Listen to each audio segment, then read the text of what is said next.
using different designs, but all under the sail of the personality and teachings of Jesus. Gradually, those boats that were outmanned or outmaneuvered faltered and disappeared, yet a small armada of boats survived and decided to sail together rather than separately. Christianity grew slowly, taking many different forms. Some believers held views of Jesus that were later seen as diminishing his divine nature.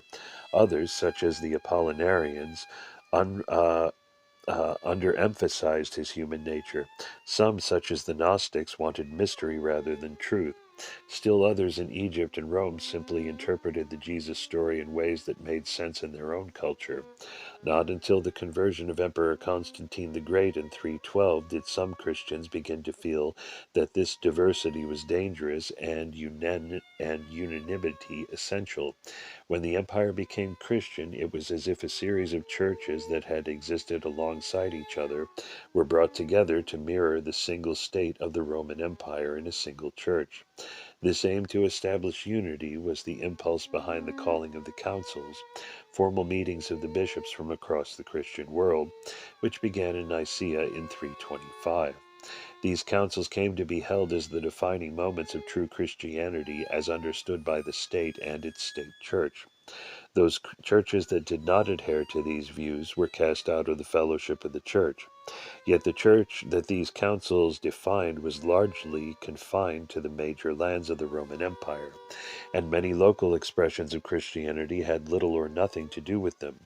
For example, the British Church, although in touch with the Church of the Empire, went its own way, giving rise over time to the distinctive version of Christianity known as Celtic Christianity. Even a saint such as Patrick, who was in full communion with Rome in the mid-5th century, felt free to write his own creed as well as to use the formal creeds established by the councils. In his own creed, Patrick takes account of the different cultures of the Celts and builds on this in language and imagery that is quite alien to the Greek philosophical terminology of the formal creeds. For example, there is no other God except God the Father, nor has there ever been in time past, nor will there ever be in the future. God is the origin of all things and has no beginning. God possesses all things, but is possessed by none. He has poured down his Spirit upon us, and we overflow with the Spirit. It is his Spirit which brings us the promise of eternal life. Through the Spirit we learn to trust and obey the Father, and with and through Christ become sons and daughters of God. By comparison, here is an excerpt from the Standard Creed in the Book of Common Prayer based on the Athanasian Creed written around 400. I believe in one God, the Father Almighty, maker of heaven and earth, and of all things visible and invisible, and in one Lord Jesus, the only begotten Son of God, begotten of his Father before all worlds, God of God, light of light, very God of very God, begotten not made, being of the one substance with the Father, by whom all things were made. And I believe in the Holy Ghost, the Lord and giver of life, who proceedeth from the Father, and the Son, who with the Father and the Son together is worshipped and glorified, who spake by the prophets, and I believe in one Catholic and Apostolic Church. Patrick's creed is concerned with generosity and, in a sense, the family of God. Hence, poured down his Spirit, we overflow with the Spirit, and through Christ become sons and daughters of God. The Creed of Athanasius, on the other hand, is concerned with exact Greek philosophical definitions of what God and Christ are, hence the confusing line, Jesus Christ, the only begotten Son of God, begotten of his Father before all worlds, very God of the very God, begotten not made, being of one substance with the Father. In a sense, the formal creed seeks to define, Patrick's to express. For the churches that had arisen in the Persian Empire and farther afield to the east, the councils were of interest but had no binding power, for these churches lay outside the political and military authority of Rome.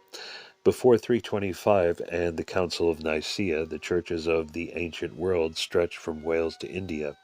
These churches kept in touch with their own mother church, that particular church from which their key missionary had come. Bishops met each other when they could or when traveling, but there was no single ruling church from which all took direction.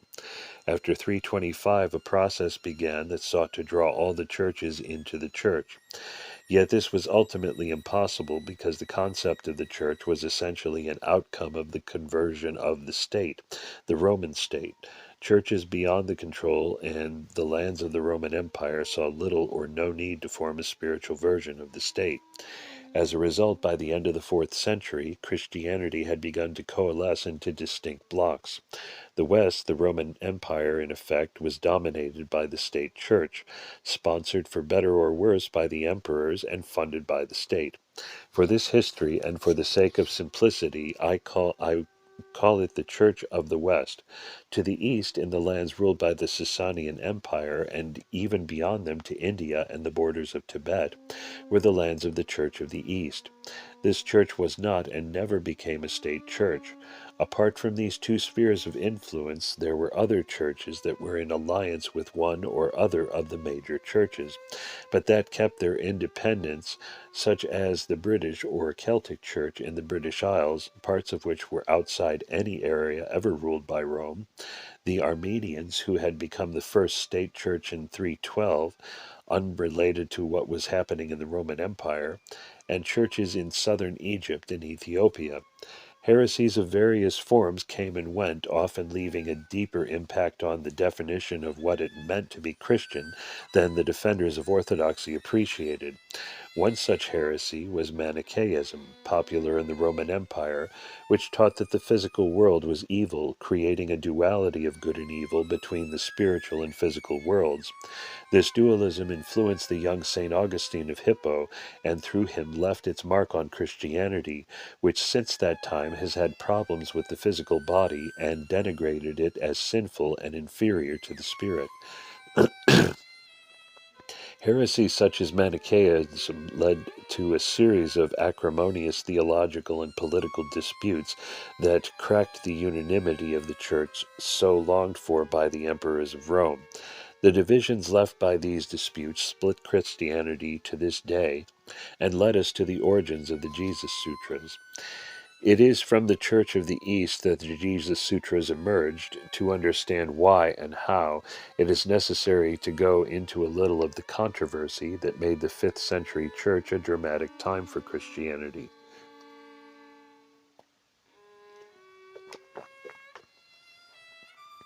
Unity and division. The core dilemma for Christianity has always been how to describe Jesus as both human and divine.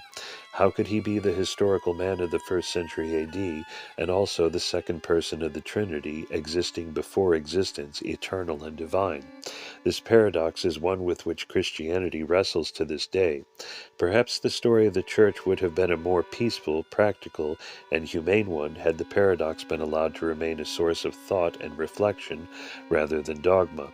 But to the early Church, so influenced by Greek philosophy's desire to define, this question of identity demanded resolution. The first serious attempt to create a definition was made by the Council of Nicaea in 325. It confirmed the generally held view that Christ is co-eternal with God. Crudely put, Nicaea resolved the God bit of the paradox by declaring that Jesus is truly God.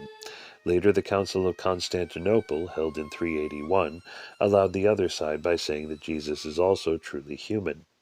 In the early years of the 5th century, Christianity was dominated by two schools or traditions based on two of the great church centers or patriarchates, those at Antioch and Alexandria.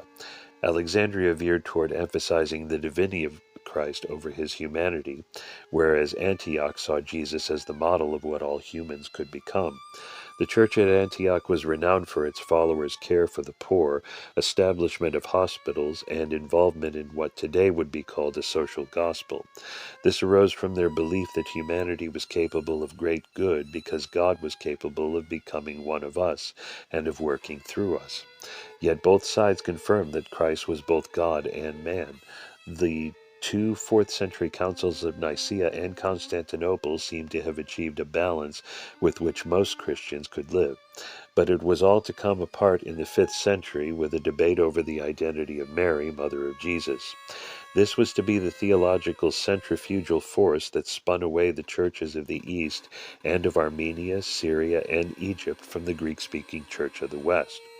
The issue at stake was how to understand the significance and personality of Mary in light of Nicaea's claim that Jesus is God and Constantinople's claim that Jesus is also truly human. In 428, a young monk named Nestorius was appointed Archbishop of Constantinople, the most powerful position in the Christian Church. By the early 5th century, the Roman Empire, based at Constantinople, was officially Christian, and huge wealth and influence were entering the Church. Nestorius had been shaped by the Antioch church tradition and shared its view of the paradox of Christ's dual nature. He preached a sermon about Mary, taking exception to a phrase that described Mary as Mother of God. To Nestorius and the Antioch party, this description overemphasized the divinity in Christ and attempted to make Mary a deity in her own right. The cult of Mary as Mother of God had already taken hold, having originated in Egypt, as did the development of iconography that shows her as the idealized mother, the divine mother, holding her divine offspring, Jesus. These images are, in fact, a Christian version of the most deeply loved and powerful Egyptian deities, Isis, the divine mother, and Horus, the divine offspring. Thus, when Antioch, and especially Nestorius, attacked the use of the phrase Mother of God, they were touching profound, deep-rooted religious impulses, beliefs, and images that were thousands of years older than Christianity. The Roman Empire in which Nestorius lived was fascinated by theological debate to an extent that we would find unimaginable today. Nestorius's sermon led to a war of pamphlets, anathemas, and protests between Antioch and Alexandria. To resolve the issue, a council of the whole church was held at Ephesus, the sacred port city on the west coast of present-day Turkey, in 431.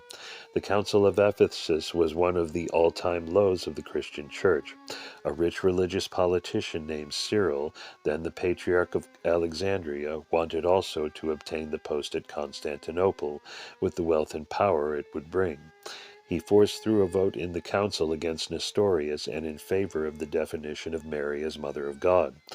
Mobs fought in the streets because the issue had become highly politicized, and each group had brought its own supporters to the council. The emperor had to send bishops to keep the peace, or the emperor had to send troops to keep the peace. The upshot was that both Cyril and Nestorius were exiled by the emperor. In the course of time, the Alexandrians withdrew from the Western Church based at Constantinople and Rome. Alexandria became the headquarters of a new church, the Coptic Church.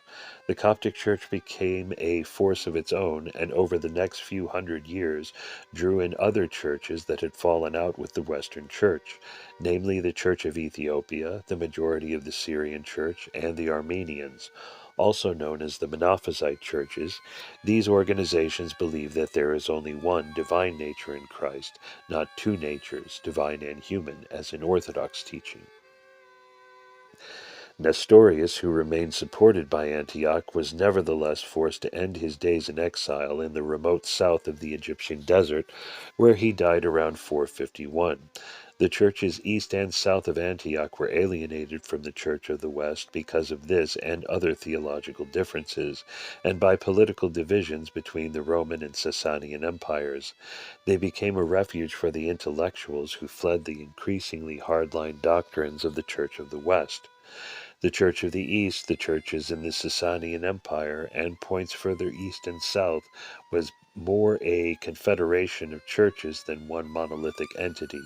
From 489, the Church of the East had no serious links with or need for the Church of the West.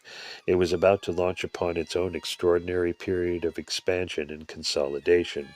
From then on, it was what the name implies, an Eastern version of the Christ story and of Christianity.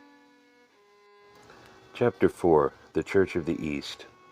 On a hill some 8 miles from the center of the southern Indian city of Chennai, Madras, is a church dedicated to the Apostle Thomas.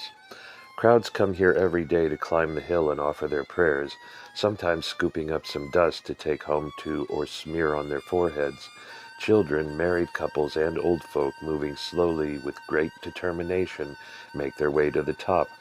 Well-dressed Tamarist Christians walked side by side with middle-class Hindu families, and both rubbed shoulders with poor Indian Christians as well as poor Hindus, who have also come to pay their devotions to one of the strangest of India's holy places.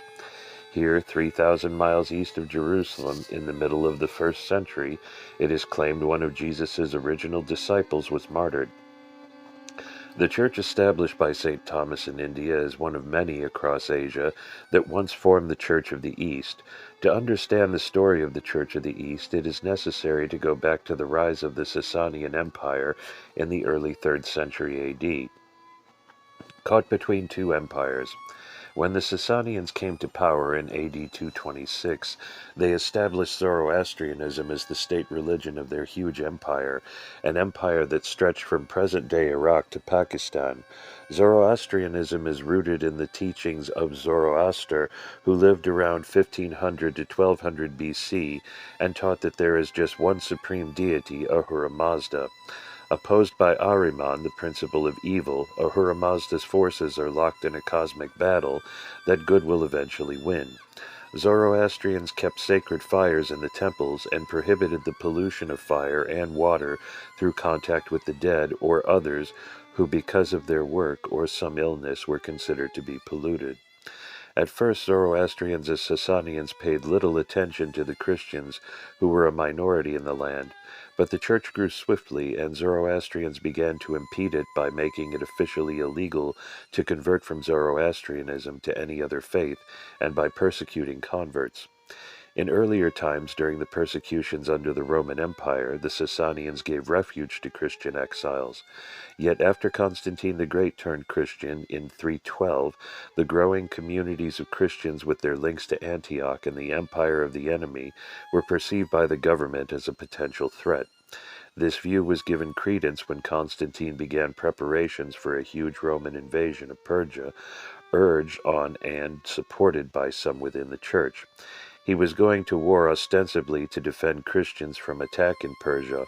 Although his death in 337 put an end to the invasion, the Sasanians were under few illusions. For Zoroastrians, the idea of conversion to another faith was literally inconceivable. To be a Persian was to be Zoroastrian. Thus, in 340 began 110 years of ferocious persecutions. The worst moment came in 448 when, in Kirkuk in northern Mesopotamia, 153,000 Christians were murdered and their bodies heaped outside the city. Soon afterward, around 450, peace was at last established by the Persian Emperor Hormizd III, but by now the leaders of the church in the Sasanian Empire had learned that any link with Rome, Constantinople, or even the Mother Patriarchate of Antioch exposed them to Zoroastrian suspicions of treason. Despite the persecutions, Christians eventually grew to outnumber Zoroastrians in the Sasanian Empire, and theirs would have become the faith of the empire had not the Arabs conquered the Sasanians by the middle of the 7th century and introduced Islam. The Church of the East goes its own way. Today, Antioch, once the heart of the Church of the East, is a shadow of its former glory. All that remains is a modest Turkish town settled within the ruins of the ancient city. Yet the head of the contemporary Maronite Church in Lebanon, which had split away from the Orthodox in 680, is still formally known as the Patriarch of Antioch and the whole of the East. Relationships between the Mother Church at Antioch and the Church in the West were soured by political and theological problems. As the Church of the West sought to impose its model of theological agreement on the various Christian churches of the Middle East, some went off to join the Coptic Church, and others found welcome in the Sasanian Empire. The Church of the East never sought to enforce agreement in the way the Church of the West did, mostly because as a confederation of churches it could not have done so. Such inherent openness and diversity on its borders openly helped fuel the determination of the Church of the West to expel all who disagreed with the party line. Anyone suspected of having divergent views, especially anyone associated with Nestorius, was persecuted. In particular, the Church of the West took a dislike to the most important theological establishment serving the Church of the East, the great theological college known as the School of the Persians in the Roman border city of Edessa. Here for 200 years leaders of the Persian Church were trained until the Emperor Zeno finally closed the school in 489. Most of its teachers took sanctuary in Persia in the city of Nisibis in the Sasanian Empire. Effectively, from this date onward, the Church of the East was cut off from the Church of the West. The Church of the West dismissively labeled the Church of the East Nestorian, therefore heretical and not really a church. This dismissal continues to this day. All those churches that have come from the Church of the West, the Roman Catholic, Orthodox, Lutheran, Anglican, and Protestant churches, have traditionally taken the view that the Church of the East is heretical. Even today, the current edition of the Pelican History of the Church, in its volume on Christian missions, devotes only 6 of 577 pages to the Church of the East. A different spirit. The Church of the West, having won the battle to convert the Roman Empire, began to turn inward, redefining itself as a state religion through intellectual giants such as St. Augustine of Hippo, who explored what constitutes a Christian state. In contrast, the Church of the East developed its own distinct spirit, one that allowed a greater freedom of belief and that was dedicated to preaching the message of Jesus. Unlike the Church of the West, it never dominated its cultural world to the exclusion or suppression of other faiths. Instead, it worked out a modus vivendi by which it could function as a minority among other faiths. This made it a first-class missionary church. This missionary spirit was exemplified by Narsai, circa 410 through 503, who bears the delightful name Harp of the Spirit, for his skill as a writer of hymns, some of which are known today. He began his studies under the great teacher Barsamos as the famous school of the Persians in Edessa, but in 457 his teacher was expelled by the Roman authorities for heresy. So Barsumas and Narsai fled to Nisibis on the Persian side of the border, where they founded a new school. This was one of the dramatic moments of self-definition for the Church of the East. From here, Narsai passed on his vision of mission to his many students. He saw Jesus as the model for self-giving, compassionate love, and paraphrased Jesus thus: "Your task is this, to complete the mystery of preaching, and you shall be witnesses of the new way which I have opened up in my person. You I send as messengers to the 4 quarters of the earth, to convert the Gentiles to kinship with the house of Abraham. By you as the light I will banish the darkness of error, and by your flames I will enlighten the blind world. Go forth, give gratis the freedom of life to immortality." Thus, a very different psychology of what it meant to be a Christian shaped the development of the Church of the East, even more so after the collapse of the Sasanian Empire, when Christians and Zoroastrians found themselves under the rule of Islam. Between the 4th and 8th centuries, the Church of the East was more widespread and more active in a greater range of cultures than any other church. Its missions were also situated within more highly developed cultures than any other church. The different churches in the East did not set out to be part of a thing called the Church of the East. Rather, they arose as the Christian message spread out along the caravan trails and sea trade routes that had existed since antiquity. From the Persian homelands to Arabia, Northeast Africa, Afghanistan, Central Asia, India, and Sri Lanka, Christian merchants traded and settled and also brought the gospel. As local churches slowly grew, so monasticism and bishoprics were created to help them practice their faith. Ultimately, necessity drew these disparate churches together into the loose alliance I am calling the Church of the East. Against this background, in 635, a mission team from the Church of the East arrived in the western suburbs of China's capital city. From the materials translated for this book, including the early Sutra of the Teachings of the World Honored One and Sutra on cause, effect, and salvation, it is clear that this mission was made up of people who had engaged with many different faiths and that it drew on books developed in many different cultures. To appreciate the traditions that came together in that mission team, we need briefly to explore the astonishing cultural range of the Church of the East by the early 7th century. The Church in Persia. The Church in Persia itself dates from the earliest Christian times. Church tradition tells that the first king to be in contact with Christian missionaries was a Persian satrap or client king, Abgar V of Osrhoene. It is reported that he wrote to Jesus and that Jesus sent him a missionary who converted him. It is likely that the first groups of Christians in the land between the Roman and Persian empires existed within a few decades of Jesus' death. Certainly the church was well established by the 2nd century and was even producing religious literature concerning churches much farther east, such as India. The church in Persia is still in existence. Some of its members have held the highest positions in the current Iraqi government, though they have also suffered, as have so many communities, from the power struggles and the brutality of the regime.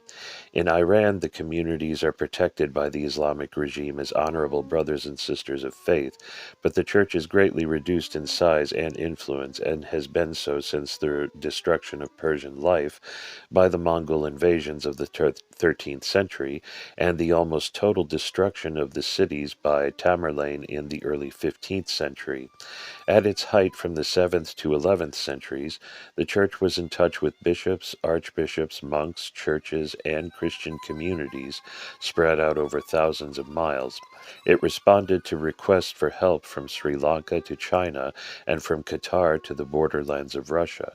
It ruled through consensus and allowed the different member churches to get on with life as best as they could. Because of the huge distances and frequent wars, breakdown of civil order, and invasions, communications were infrequent. The rise of Islam also strained the effective operation of the church. The struggle between Islam and China, which began in the late 7th century and ended in 751, made communication and support for the church in China especially problematic. Tatian's Gospel. From about the end of the 2nd century to the start of the 6th, the church in Persia used a remarkable document, a book that became more popular than the Gospels. This was the synopsis of the Gospels called Teachings of the Apostles, written or compiled by Tatian, circa 110 through 180, discussed in chapter 2. Tatian was born in the old Persian Empire but went to Rome to study. Persecution drove him back to Persia in about 172, where he became a teacher and philosopher and created his masterpiece. Because the canon of the New Testament was not defined until the Council of Rome in 382, many competing gospels were circulating. Tatian created in effect a gospel that might have become the definitive book alongside or even instead of the 4 gospels had church history worked out differently. Indeed, so popular was Tatian's book that until the 8th century, Teachings of the Apostles was used instead of the 4 gospels by Persian Christians. It was almost certainly one of the several books that were taken to China and influenced the writing of the Jesus Sutras. The Indo-Greek cultures. When Alexander the Great and his army burst out of northern Greece in 334 BC, they stormed through the ancient Middle East, capturing what is present-day Turkey, Lebanon, Syria, Israel, and Egypt. Alexander then turned his attention on Persia and defeated its king Darius. Not satisfied with that, he went beyond the old boundaries of the Persian Empire into present-day Afghanistan. By 326 BC, he had reached the Indus River and India, where his soldiers refused to go any further. Before Alexander the Great turned for home, however, he established cities and Greek colonies right to the banks of the Indus. Evidence of these cities is still discernible. For example, the second city of Afghanistan is still called Kandahar, a corruption of Alexander, pronounced Iskandar in Islamic areas. The Greek soldiers and civilians who were left behind in the cities and colonies in what is now Afghanistan, Pakistan, and India created multicultural, multi-faith kingdoms that covered considerable areas. Ruled by Greeks, these were centers of trade, art, and literature to which came peoples from across Central Asia, India, the Eastern Mediterranean, and Greece. A fusion of Greek and primarily Indian cultures emerged, known to history as Indo-Greek. The Greek kingdoms survived for more than 300 years as distinct Greek entities.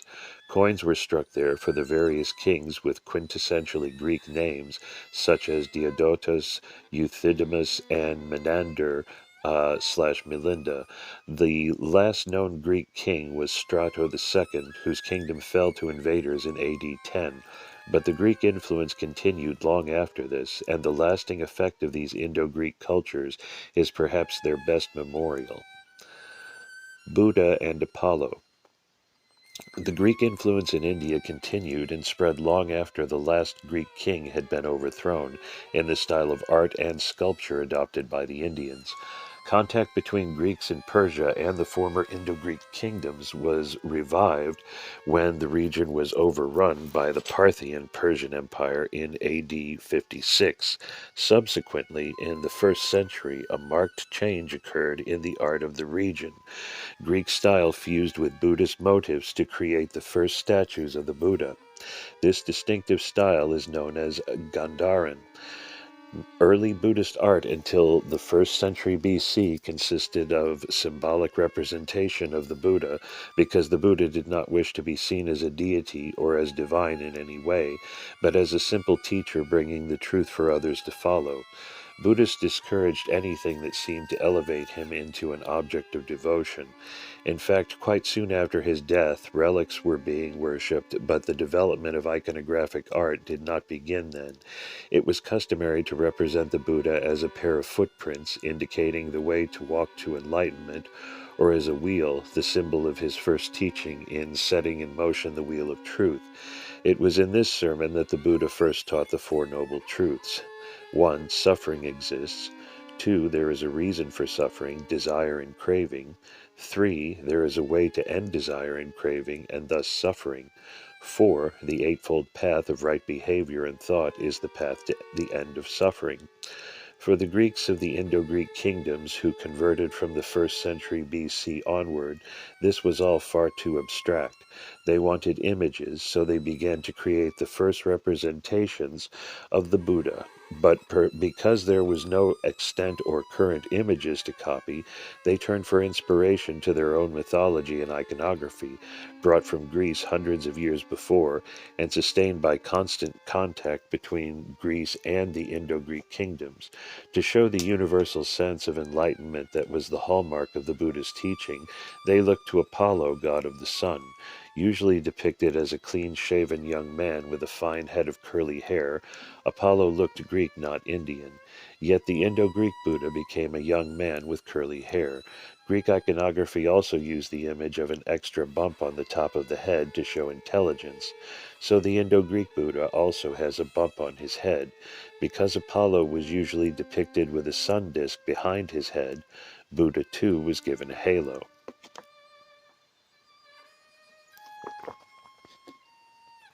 In the original Gandharan carvings of the 1st century BC, the halo was flames of light bursting out from it like a sun, and just as Greek Apollo wears a toga, so does the Buddha.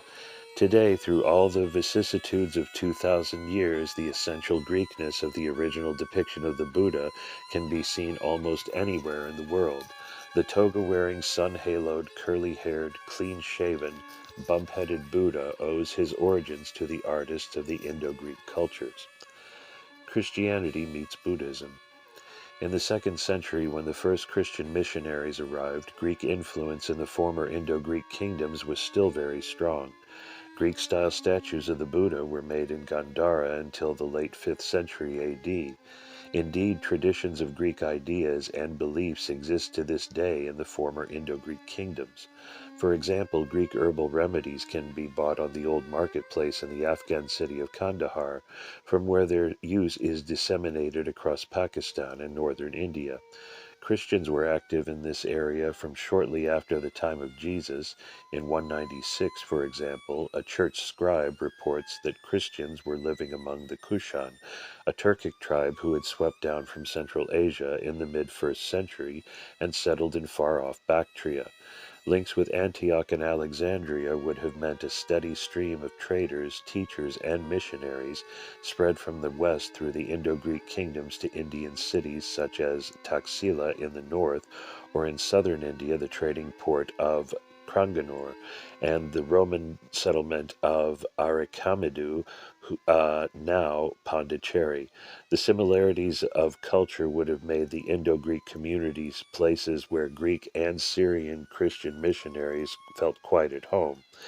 As we saw earlier, these cultural similarities are still strongly evident in the Milindapan, the Buddhist teaching on what the Sutra of Cause, Effect, and Salvation, which was written nearby, was based. Bishoprics were established in some of the Afghan cities by at least the early 5th century, and by 585 so many bishoprics and clergy were to be found in the area that the Bishop of Herat in present-day Afghanistan was made an archbishop. Further north was also the powerful Archbishopric of Merv, center for missions to the Turkic tribes in Central Asia. By now the Church of the East was well established and powerful, yet we are only today, after centuries of obscurity, rediscovering its history. From sites in Bactria and Sogdian in present-day Afghanistan, Tajikistan, Uzbekistan, and Turkmenistan have some beautiful Christian artifacts. In the Hermitage Museum of St. Petersburg, Russia, are examples of silver vessels with depictions of the crucifixion and the burial and ascension of Jesus, and an incense burner with the scene of the Last Supper. Coins have been found near Tashkent with the cross engraved on them, as well as odd scraps of pottery with bits of Syriac on them. St. Thomas and the Church in India. One of the first Christians to visit Gandhara, according to Tamarist Christian legend, was the Apostle Thomas, who preached to the 1st century Indian king of Gandhara, Gundafar. The Tamarist Christians trace their church from the Apostle and have existed in India as a distinct community from at least the 4th century. They bear witness to the belief that St. Thomas preached in India, and even according to their tradition in China. On the west coast of India, in the town of Kranganur, Thomas is supposed to have founded his first church in 52, making this one of the oldest churches in the world, before going on to found another 6 churches along that coast. In ancient times, the traveler from the Roman Empire came to India, not by land but by sea. The trade winds and monsoon winds that make it possible to sail from the Persian Gulf or the Red Sea had been known to the Greeks since the 4th to 3rd century BC, and regular trade between Alexandria and India helped to make the fortunes of that great city. Tamarist Christian legend, possibly based on reality, says that St. Thomas, the Doubter, came along these trade routes to India in the early to middle decades of the 1st century.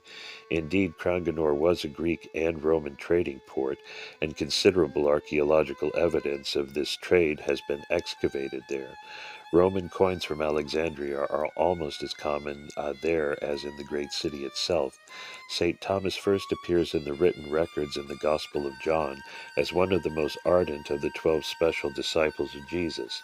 He declared himself willing to die for Jesus, but, with the other disciples, abandoned Jesus at his time of need, and later refused to believe that Jesus had risen from the dead. Unless I see the holes that the nails made in his hands, and can put my finger into the holes they made, and unless I can put my hand into his side, I refuse to believe. John 20:25. When Jesus appeared to him and invited him to touch his wounds, Thomas was overwhelmed with emotion and declared his belief that Jesus was God. Since his conversion, doubting Thomas has stood for those Christians who want to test faith for themselves. His later life as a missionary has also been the subject of speculation.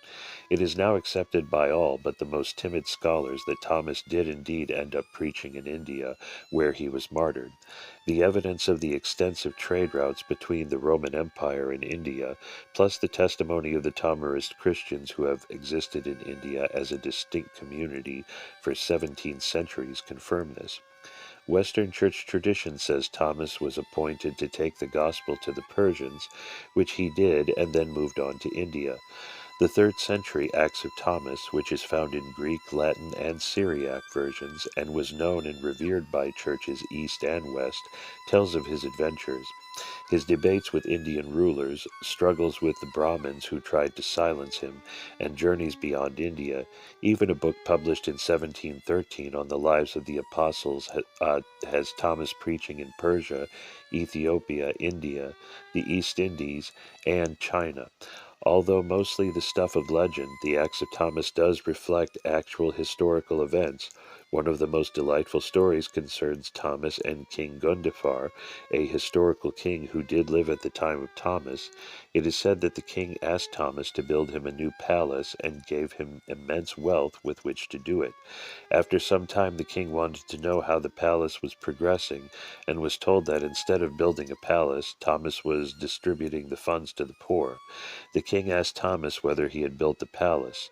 Thomas replied that he had, but when the king asked to see it, Thomas answered, "Yes, but not now. You will see it when you die." Having converted King Gundafar, Thomas traveled farther south in India to the Chola kingdom on the east coast in the region of present-day Madras. There he achieved remarkable success in converting the people, but was martyred. Acts of Thomas elaborated his martyrdom into a parallel with Jesus' death, involving a plot by the Chola king and an execution by 4 soldiers, but the truth is probably more prosaic. South Indian tradition has it that his work aroused the enmity of local Brahmin priests. In the course of a riot, he was pierced with a lance and died. It is said that he died with the same words on his lips as those with which he greeted the risen Christ when he appeared to him in Jerusalem, "My Lord and my God." Although Acts of Thomas is often dismissed as a Christian romantic fiction, oral tradition in India holds to a story that should not be lightly dismissed.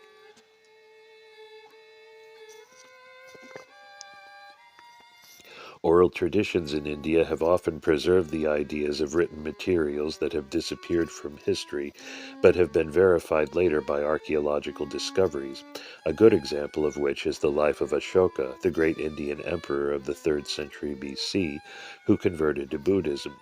Stories of his life have been recounted in India since his time, yet Westerners encountering these stories in the 18th and early 19th centuries dismiss them as wishful thinking. However, when archaeological discoveries of documents and edicts of his reign established the historical existence of Emperor Ashoka, it became clear that his exploits were even more significant and diverse than the legends told. So the oral tradition on which the details of the Acts of Thomas were based could be historically true. Certainly, the persistence of oral tradition indicates some likelihood of this, as do discoveries about kings such as Gunifar and extent of trade from the west to India, exactly in the places that Thomas is supposed to have visited. Toward the end of the 2nd century AD, a new mission was sent from Alexandria to India to assist the churches in the Bombay area, now called Mumbai, headed by a great scholar named Pantaenus. From Pantaenus's report, we know that the church in India used Syriac for its services, as it still does today. After the Church of the East arose, the Church in India looked for leadership to replace the compromised Church of Alexandria and the Church of the West.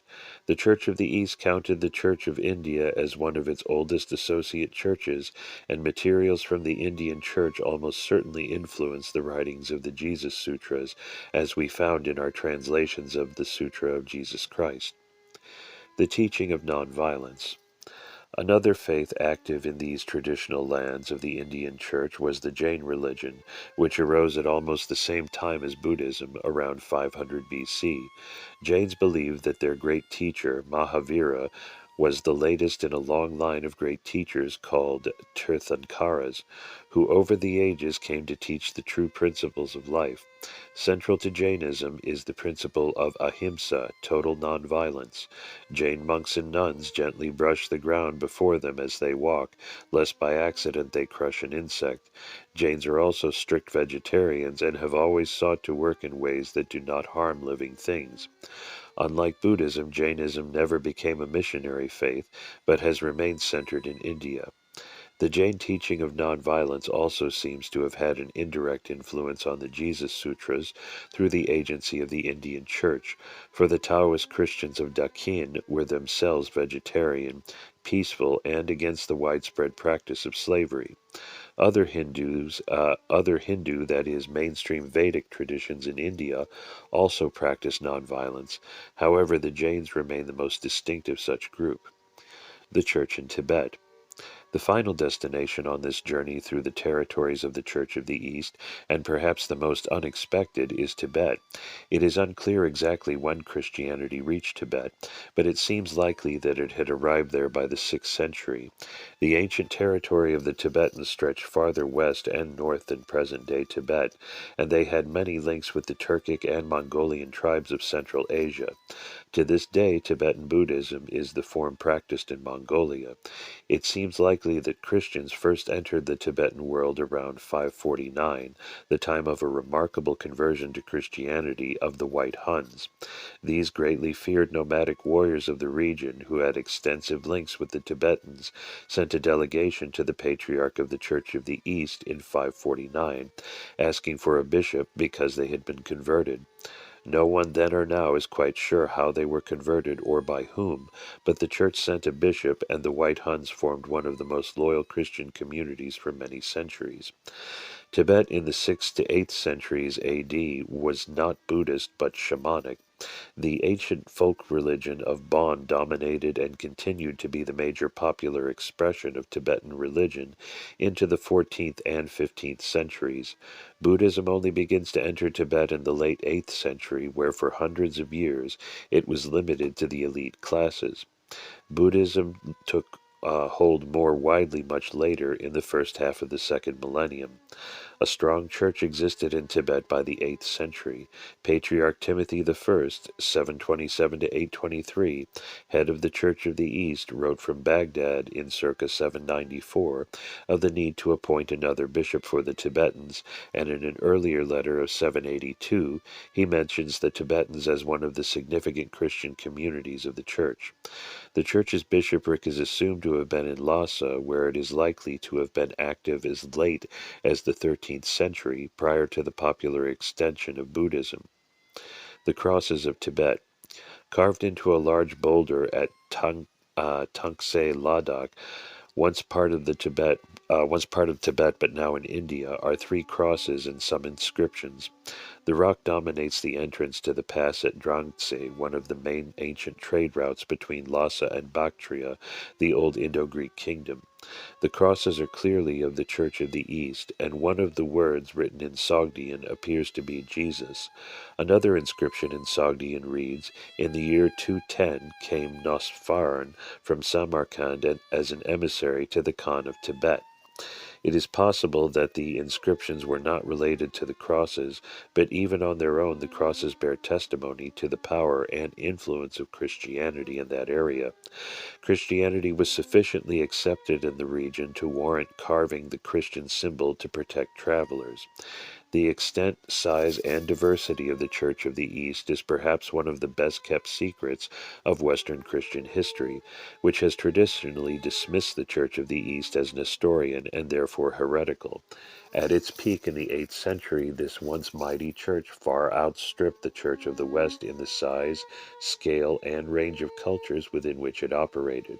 Unlike many of the missions of the Church of the West to the Germanic tribes and the Anglo-Saxons in England, for example, the Church of the East was dealing with ancient, highly literate, civilized cultures and peoples.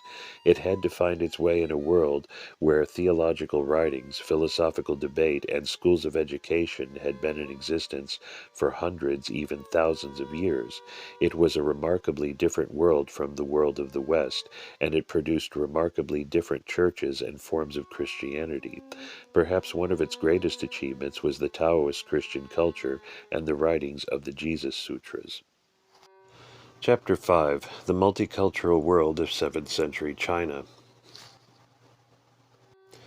Flying into Xi'an Airport in northwestern China can be a hazardous business. One of the major cities of modern China, Xi'an has smog that often blankets all but the largest or tallest features of the landscape, such as the ancient cliff-top pagodas that overlook the River Wai and the huge grass-covered mounds of the imperial tombs. You can smell the smog from miles up, and it catches at the back of your throat. But on a good day, when the rains and wind have cleared the air, a wonderful panorama opens up as the plane tilts and begins to run toward the airport. Below is a landscape marked by virtually all the major epochs of Chinese history, from the Neolithic village of Banpo and the great tomb of the first emperor, 221 to 210 BC, to the tombs of the rulers of the Han Dynasty, 209 BC to AD 221, and on to the monuments of the greatest of all the dynasties, the Tang, AD 618 to 906, which dominate the landscape as if the dynasty still ruled the Chang'an, the ancient capital city of China, on which Xi'an is built, where still the greatest city in the world. From the end of the Han in 221 to the rise of the first Tang tomb in the 620s, however, virtually nothing remains. No great mound covering some emperor, no trace of a capital city of that period. The reason for this is simple, and it is fundamental to understanding why the rise of the Tang dynasty was so important. From 221 until the end of the 6th century, there were no emperors of the whole of China. Chang'an was not safe to use as a capital city, as it had been for more than 400 years. China was divided among feuding warlords for 200 years, until 420, when for another 170 years, until 589, it was split into a northern and southern kingdom. China as we know it and as antiquity had known it simply did not exist for more than 3.5 centuries. This is why no mighty tombs or other memorials around Xi'an commemorate the so-called emperors of these years of chaos. By 221, the Han dynasty had run its course. It didn't so much fall as simply cease to be. 3 warlords arose from the decay, and for 50 years China was racked by civil wars that destroyed most of the structures and norms of the imperial system of the previous 400 years. The time of destruction and distress is perhaps best captured by one of the remarkable poets of the time, Cao Ji, 192 to 232, himself a general. His father, Cao Cao, was one of the 3 warlords and came to rule over most of the north of China. Cao Zi was his 3rd son and a great favorite until he made a disastrous mistake during one campaign, after which he was humiliated publicly. This poem, written circa 230, laments the ruin of the great city of Luoyang. I climbed to the ridge of Peimang Mountain and looked down on the city of Luoyang. In Luoyang, how still it is, palaces and houses all burnt to ashes, walls and fences all broken and gaping, thorns and brambles shooting up to the sky. I do not see the old men, I only see the new young men. I turn aside, for the straight road is lost. The fields are overgrown and will never be plowed again. I have been away such a long time that I do not know which street is which. How sad and ugly the empty moors are, 1,000 miles without the smoke of a chimney. I think of the house I lived in all those years. I am heart-tied and cannot speak. These civil wars, known to history as the Wars of the 3 Kingdoms, impoverished and weakened China. As a result, the barbarian tribes, as the Chinese historians called them, the Mongolians and Turkic tribes from the steppes, began to eye the wealth of northern China. By the end of the 3rd century, northern China had passed into the hands of a succession of tribal invaders. From then until the end of the 6th century, the north was dominated by changing power blocks of invaders, while the south was held by feeble and short-lived dynasties that bought off the invaders in the north to maintain a semblance of control. It was a time of petty kings, minor dynasties, and changing fortunes. For more than 3 centuries, one dynastic founder after another had attempted to restore the great centralized empire of the Han, but all had failed. No dynasty had been more than a mere shadow of the old empire, perpetuating at most the conditions of ineffectual central government and complete dominance by the great families, and had characterized the dying days of the Han rule. Eventually, from this chaos and disarray, there arose a short-lived dynasty, the Sui, from 589 to 618, which managed to regain much of the north and create at least the semblance of a united China again. But the forces of feudalism, the vast private armies of the noble families who had become petty kings in their own right, and the surging tribes of the steppes proved too much for this dynasty, and it fell to one of its own generals in 618. It is doubtful whether anyone in 618 could have foreseen that the new dynasty, then declared, the Tang, was going to be any different from the many others that had come and gone in the previous 350 years. But it soon became clear that the Tang was different, because guiding the new dynasty was one of the most outstanding men ever to rule in China. Li Shimin had been one of the generals of the Sui dynasty. He rose in rebellion in 616, and by the following year had captured Chang'an and declared it the restored capital city of China.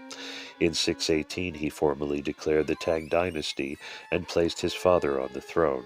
Li then set about wiping out all opposition to his rule, including every one of his several brothers. Once they were dead, he deposed his father and in 626 became the second emperor of the Tang, taking the title Taizong. As Emperor Taizong, he ruled until 650. By this time, Tang China had become the most powerful empire in the world and was on its way to being the greatest in scale and power that China has ever seen. At its peak, Tang China ruled from North Korea to the Caspian Sea and from Mongolia down to present-day Vietnam. Beyond this, the states of Japan, Korea, and what is today Thailand and Laos accepted the suzerainty of China, and each year sent tribute to the imperial court at Chang'an. Tibet was the only power in the region even remotely comparable to China, but it too realized its future lay with China, and it forged strategic alliances, including dynastic marriages with the Tang. However, Tibet and China even invaded northern India, bringing the Ganges Valley under their combined control for some 50 years. From chaos, Taizong created a mighty empire. It was this empire and this ruler that the first mission to China of the Church of the East encountered in 635. As the foundation of his new dynasty, Taizong reintroduced the Confucian idea of a bureaucracy whose members rose through the ranks by examination and scholarship. In theory, the Confucian education system could enable any bright boy to rise to be Prime Minister of China, no matter what was his background. This meritocracy meant that the old privileged position of the nobility was undermined. Through the creation of the scholar class, the Taizong broke the power of the noble families and established a civil service loyal to the emperor and the empire, not to individual local warlords or rulers.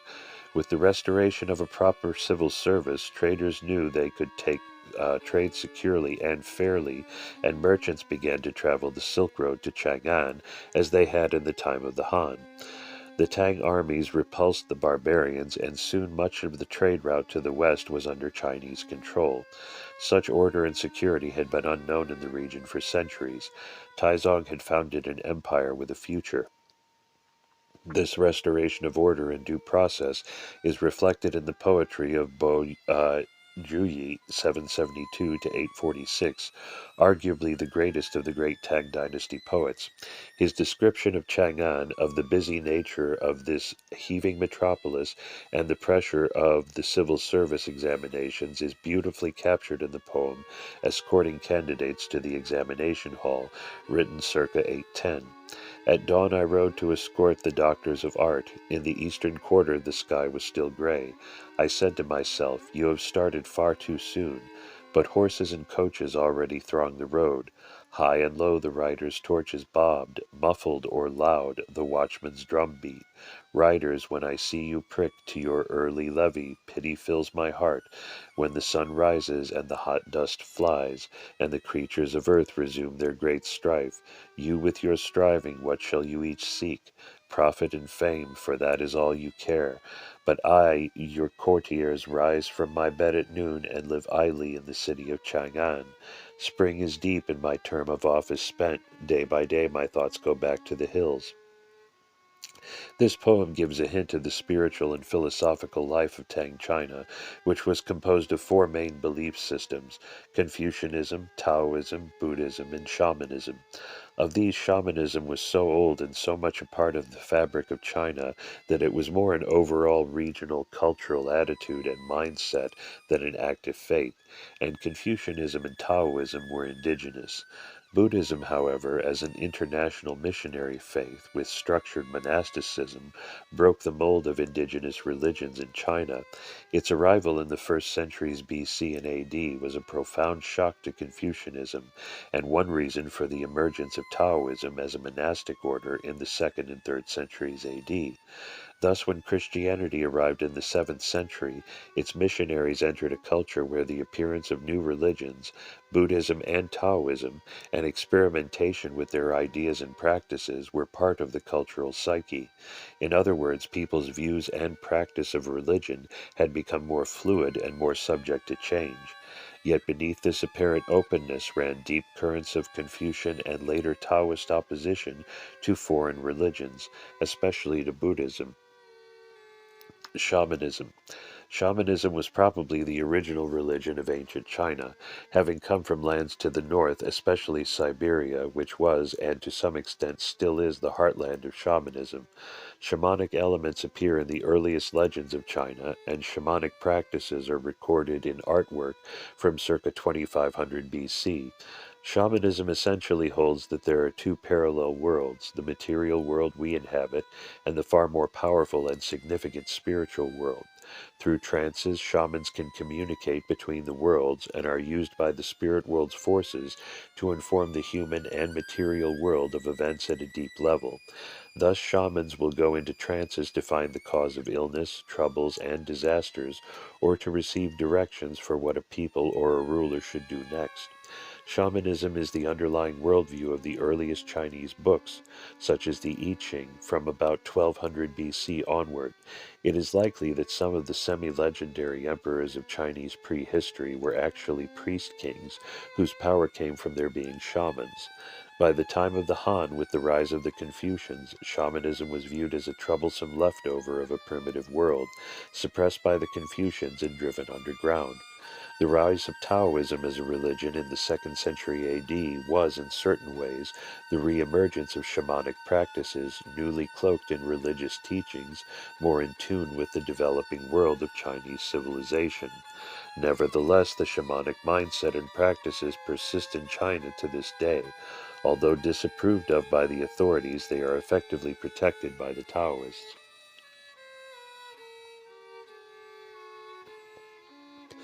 Confucianism. The title Confucianism comes from the Latin version of the name of the founder philosopher Kongfuzi, who lived in the 6th century BC. Kong's family had been powerful some 700 years previously, but had been in decline ever since, due, in Kong's view, to immoral forces. Family tradition was, and to some extent still is, important in China. Kong saw that the same decline in morality that affected his family affected all China. He believed that in the old times China had been ruled according to the true way, the true Tao. To many in the West, the word Tao, meaning way, is associated only with the religion named after it, but study of the meaning of the Tao is common to all Chinese philosophy, especially that which flourished in the extraordinary period of philosophical exploration from the 6th to 3rd centuries BC. The essence of Kong's political philosophy is that a natural hierarchy exists that, if followed, ensures a world properly governed where the righteous are rewarded and where all is in balance. In Kong's thinking, the Tao establishes the hierarchy. It is the natural order of things and applies to all levels of existence. For example, within the family, the young must obey and serve the old, and the old must teach and guide the young. The women must be subservient to the men, and the men must protect the women. In the state, the ordinary person must be subservient to the local authority or administrators, and the authorities or administrators must protect the people. The authorities must be subservient to the emperor, and the emperor must ensure that the country is ruled fairly. The emperor must be subservient to heaven, and heaven will then protect the empire. Heaven itself is subservient to the natural way of the universe, the Tao. The Tao, in return, ensures that the universe continues to exist. Humanity can either follow this natural hierarchy or can rebel against it and pay the price. Troubles, disorder, chaos. Kong encapsulates this in his writings. When the Tao prevails in the world, the rites, music, and punitive military expeditions are initiated by the Emperor, Son of Heaven. When the Tao does not prevail in the world, they are initiated by the lesser lords. When the Tao prevails in the world, policy is not in the hands of the counselors. When the Tao prevails in the world, there is nothing for the ordinary people to argue about. Analects, Book 16:2. Kong sees the performance of rites and rituals as essential to maintaining this order. By following exactly the order laid down by previous generations, humanity can do what is right ritually, and this will ensure that it does what is right morally. The rituals are encoded ways of behaving, and the emperor is responsible for ensuring that everyone follows them. Kong further sees rituals as vital to instill in ordinary people a sense of moral right. He sums it up thus: guide them by edicts, keep them in line with punishments, and the common people will stay out of trouble, but will have no sense of shame. Guide them by virtue, keep them in line with rights, and they will not only have a sense of shame, but will reform themselves. When Kong died in 479 BC, he was to all intents and purposes a failure. None of the rulers of his time paid serious attention to him. The civil wars and chaos continued unabated, but over the next few hundred years his ideas were codified, and in the 3rd century BC, when a unified China rose again, Confucian philosophy and practice were fully developed and ready for widespread adoption. From 221 BC until AD 1911, Confucian norms underpinned the concept of good government and empire in China. Even today, the Confucian mindset is still a powerful influence in China. Kong himself was not interested in the spirit world. He once commented that he had nothing to say about that world because he had quite enough to do reforming this world. Yet over time, Kong himself was elevated to the status of a god. In China, this kind of ancestor worship was common, a cultural inheritance from the shamanic peoples.